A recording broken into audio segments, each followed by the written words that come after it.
Hi everyone, welcome back to our another video on our channel True IELTS. So today we are going to discuss how to use however in your IELTS writing. तो आज हम कुछ examples को discuss करेंगे क्योंकि काफी बच्चे however का यूज गलत करते हैं अपनी राइटिंग में और उन्हें पता भी नहीं होता कि वो कहाँ गलती कर रहे हैं. तो let's begin with our first example.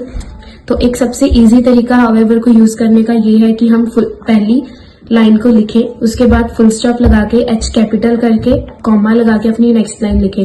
ये तो हम सबको पता है कि हाउएवर तब यूज करते हैं जहां हमने कॉन्ट्रास्टिंग बात करनी हो, जहां हमने दो ऑपोजिट आइडियाज की बात करनी हो. फॉर एग्जाम्पल, अगर मैं कहूंगी मुझे ये चीज पसंद है पर मेरे पास ये चीज है नहीं, वो पर का काम हाउएवर करता है फॉर्मल लैंग्वेज में.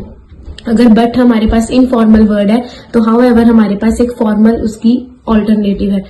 सो let's read this example. Social media is beneficial to an individual. Full stop. H capital. However, comma, excessive use of it can cause problems. ये काफी जरूरी है कि अगर आप फुल स्टॉप लगा रहे हैं तो आपका ये H कैपिटल हो और however के बाद कॉमा हो ताकि आपकी पंक्चुएशन एरर ना हो. यही एक चीज है जो एग्जामिनर देखते हैं जहां वो however का यूज देखेंगे. So next example, the another way to use however is social media is beneficial to an individual. Semicolon. However, here H will be small क्योंकि वो भी लाइन के बीच में है, कोई फुल स्टॉप नहीं है, नहीं लाइन शुरू नहीं हो रही है. Comma, excessive use of it can cause problems. एक बात का ध्यान रखना है, अगर आप लाइन को खत्म करके नई लाइन शुरू कर रहे हैं तो आपका H कैपिटल होना चाहिए. अगर आप एक ही लाइन के बीच में कंटिन्यू करना चाह रहे हैं तो H को छोटा होना चाहिए. ज्यादा कोई फर्क नहीं है, बस फर्क इतना है कि आपको इस चीज का ध्यान रखना है कि हमेशा सेमी कॉलन हो.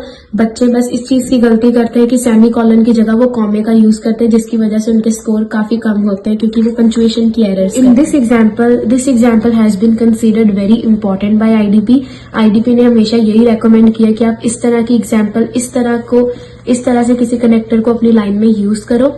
सो ये इतना मुश्किल नहीं है यूज करना. बच्चों को कंफ्यूजिंग जरूर लग सकता है बट अगर आप दो चीजें दिमाग में रखें तो आप इसमें कभी भी गलत नहीं होंगे.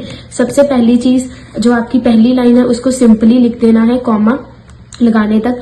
जो आपकी दूसरी लाइन है जिसको आपने ऑपोजिट करके लिखना है, जिसका ऑपोजिट वर्जन है, उसमें आपने क्या करना है, subject, which is in this example excessive use of it is a subject.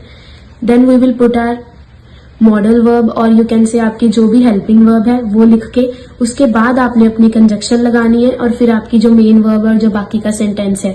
तो बस इस बात का ध्यान रखना है, अगर आपके सेंटेंस में दो वर्ब्स हैं जो कि पहली होगी हेल्पिंग वर्ब और दूसरी होगी आपकी मेन वर्ब, तो हमेशा आपने हेल्पिंग वर्ब के बाद अपनी कंजक्शन लिखनी है. ये मैटर नहीं करता कि सिर्फ हाउएवर ही ऐसे यूज करना है. कोई भी कनेक्टर आप यूज कर रहे हो, भले मोर ओवर है, भले फर्दर मोर है, भले वेयर एज है, तो उनको हमेशा अपने वर्ब के, अपनी हेल्पिंग वर्ब के बाद वो कनेक्टर लगाना है, उसके बाद मेन वर्ब लिखनी है. अगर मान लीजिए आपके पास हेल्पिंग वर्ब है ही नहीं, अगर हम मान लेते हैं इस सेंटेंस में कैन होता ही नहीं और हमारी एग्जाम्पल होती है excessive use of it comma however comma cause problems. तो सिंपल है. नहीं तो अगर कोई हेल्पिंग वर्ब नहीं है तो हम डायरेक्टली सब्जेक्ट के बाद लगाएंगे. अगर हेल्पिंग वर्ब है तो हम उस हेल्पिंग वर्ब के बाद अपनी कंजक्शन लगाएंगे. तो इससे आपकी कभी भी राइटिंग में इस चीज की गलती नहीं होगी और अगर एग्जामिनर इस यूज को देखता है तो बहुत हेल्पफुल होगा.